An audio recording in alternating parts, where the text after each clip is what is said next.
கர்த்தருடைய நாமத்துக்கு ஸ்தோத்திரம் உண்டாவதாக. நோவாவின் பாட்டு.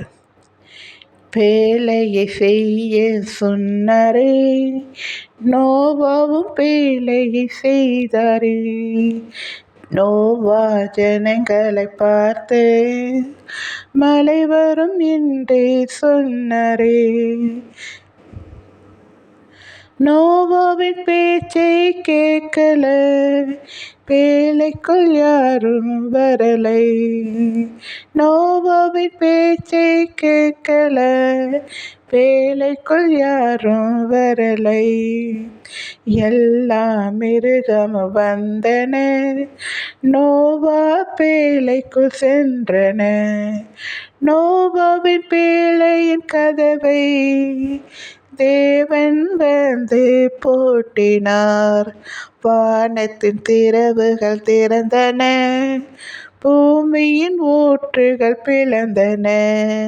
எல்லா மழையும் பெய்யுதே, நோவா பேழை எழும்புதே.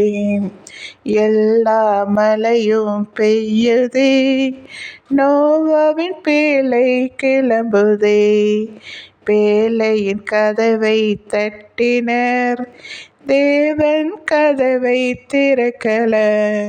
யாரும் செவிகளை கேட்காதால் அனைவரும் அன்று மரித்தனர். நன்றி. பிடிச்சிருந்தா லைக் பண்ணுங்கள், மற்றவங்களுக்கும் ஷேர் பண்ணுங்கள். சரிங்களா? தேங்க்யூ.